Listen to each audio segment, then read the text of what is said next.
Yeah, I find it kind of disturbing how no police department, no county attorney, no probation officer, supervisor, your Governor Tim Walz, your assistant attorney general, not one of them whatsoever. Not a police department, Burnsville, South St. Paul, West St. Paul, Lakeville. Not one police department has the balls to step up and violate a convicted child molester, showing all the solid facts, and not one of them are willing to do anything. Well, I'll bring attention to it. I'll bring awareness to it. If they're unwilling to do their job, I'll bring notice. I'll make sure the public's aware of it. This is my minor child that was around, the sick, perverted pedophile, a baby molester. A baby, not even a child, it was a baby. His own child. Then they're going to allow him to live with my child that was at the age of 5 years old at the time. No mandate report was done. No child protection was involved. No safety procedures for over 10 years until 2018. After me finding out, contacting just about every police department in the area. Hastings, Burnsville, Lakeville, South St. Paul, West St. Paul. They're all aware of it. They all got documentation. They all got the court orders. They all, and they admit clearly, yeah, they all know, they're all aware, and it all shows clearly, like, this guy's court ordered not to be around children. But he was living with one. A 5-year-old, my child. Any parent finds out some shit like that about their kid, there's no letting that go. And if anyone else says, why don't you just let it go, you're going to fucking just let it go, find out your kid's been living around a fucking pedophile? Something's definitely wrong with you then. Not me. I went and posted all this, made all this public. I ain't got nothing to hide. I ain't got nothing creepy or anything weird on my record that would have any concern around me, around any kid. Period. At all.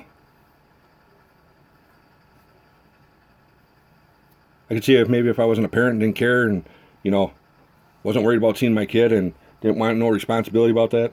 But I did, and I was a parent, and I am a father, and it was my child, and I did do what I was supposed to, filing papers consistently over and over and over. And nothing was ever done. Never forced her to have my kid available at a safety center, but put a block on it and said I couldn't file papers anymore. That I have to write a letter to the judge requesting permission and tell them what significant change there was. And they're going to write me a letter back, let me know if I got permission or not, grant me permission to file papers again. Because I filed them so many times. But not one time did a judge ever say or order or tell her or force her or anything whatsoever about, you need to make that kid available, he's got court-ordered rights. Not one time did they say it, and any of the times I filed over and over and over to try and force it. Not one time did a judge ever do that.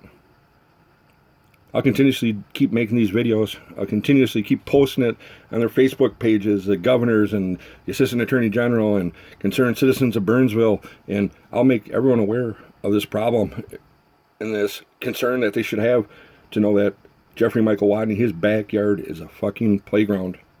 A public playground is his backyard. That means this guy can sit on his back deck, fire up his grill, throw some steaks down, have a beer, and just look at eye candy all day. Convicted child molester who gets sexually turned on or aroused by a baby, their own baby, their own child. I can't even fathom that, or something's definitely wrong with someone's fucking head to think that that is something that turns them on and they get sexually aroused over, and they got to violate their own child. And more concerning and disturbing to think our legal system, our police department, that's set there and put in place to have safety, when it's brought to their attention, they're aware, they just, like it's no big deal. About a pedophile that's around someone else's kid. My child, my daughter, from the age of 5, from 2008 to 2018, they allowed them to live together. No safety procedure, no child protection investigation was done, no mandate report was done. They said there were safety procedures put in place. There wasn't shit. There wasn't nothing. There's no proof. There's no document. There's nothing that they could say or back up. But instead they say, well, we looked into it. There's nothing. Nope. We're not talking to you anymore, pretty much. Ain't flying. Ain't happening with me. Not fucking happening with me. You can fucking do what you're gonna do and do whatever the fuck you gotta do and threaten me with charges, and you already did it and done it. I'm already looking at it. I already got warrants. I already got more court dates I gotta go to. Posting the court session of everything that was said in the courtroom with Bruce Ehrman, which Bruce Ehrman shouldn't even been my judge. But needless to say, anytime you Google Tim Walz, Governor, Minnesota, child molester, Jeff Watney, Christine Watney, Mark Mell, Paula Pletch, Stacy Devitt, Dakota County, Minnesota, probation, supervisor. Anytime you ever Google them and you click on videos, when you Google them words, these things will pop up. Always will pop up when anyone ever Googles this stuff and those keywords. Always will pop up. People will always see it no matter what. So the more I put out there, and the more I make awareness, and the more I make the public aware of what's been going on, and how the police and how your county attorney, how probations that are supposed to oversee these convicted child molesters and sex offenders, and how they sit there and monitor them as a probation officer, and what they do, and just allow them to do whatever they want, and they don't do anything. Or maybe is it because they don't want to do anything or look into it or say anything because, is it because Jeff Watney wound up suing Dakota County Probations? Dakota County Probations that went and said too much and didn't realize, well, they do what they do, and finally this time around someone just sat there and documented and recorded everything, so there was no miscommunication or no misunderstanding, or this wasn't said or this wasn't told, or nope, we didn't say that, we didn't say this. Well, solid fact, straight from their horse's mouth. And now I'm sure they're going to want to take it out on me and make an example of me on the, the court side of it. Do what you got to do, Until then, I'll keep posting and posting and posting. The more I do it, like I said, the more times it's going to come up in Google, and the more time it's going to be aware, the more times I post stuff on the governor's and the assistant attorney general's page, Burnsville Concerned Citizens, child protection websites. Every time I keep posting that, it's more times and more odds of it coming up in a Google search at any time. And it already pops up left and right. I'll continue doing it. I'll keep on continuing putting it out there, and keep talking about it and making awareness. Make everyone aware, because the police weren't. The police were letting them live in South St. Paul, go to the South St. Paul High School, the Lincoln Center Elementary School.